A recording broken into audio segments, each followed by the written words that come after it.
Russia Ukraine সংকট শিগগিরই না থামালে আগামী 2 সপ্তাহের মধ্যে উচ্চ মাত্রার শুল্ক কিংবা বড় আকারের নিষেধাজ্ঞা অথবা উভয় পদক্ষেপ প্রয়োগের হুমকি দিয়েছেন মার্কিন প্রেসিডেন্ট ডোনাল্ড ট্রাম্প। শুক্রবার সাংবাদিকদের সঙ্গে মত বিনিময়কালে তিনি এই আল্টিমেটাম দেন।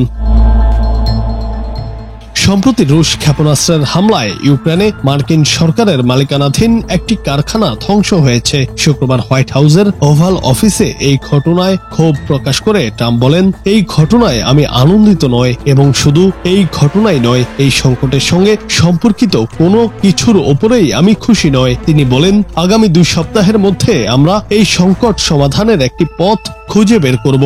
যদি এমনটা পারি কেবল তাহলেই আমি খুশি হব।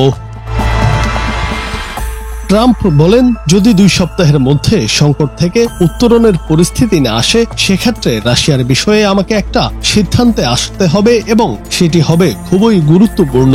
এটা উচ্চ মাত্রার শুল্ক অথবা বড় আকারের নিষেধাজ্ঞা কিংবা উভয়ই হতে পারে। গত 3.5 বছরেরও বেশি সময় ধরে চলছে রাশিয়া ইউক্রেন যুদ্ধ। এই সংকট থামাতে গত 15 আগস্ট যুক্তরাষ্ট্রের আলাস্কায় প্রেসিডেন্ট পুতিনের সঙ্গে বৈঠক করেন মার্কিন প্রেসিডেন্ট ডোনাল্ড ট্রাম্প। 3 দিন পর 18 আগস্ট হোয়াইট হাউসে প্রেসিডেন্ট জেলেনস্কি ও ইউরোপীয় নেতাদের সঙ্গেও বৈঠক করেন তিনি।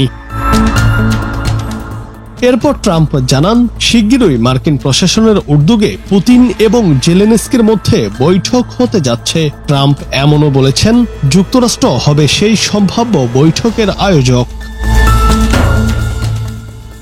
জুনায়েদ আহমেদ, বাংলা টিভি।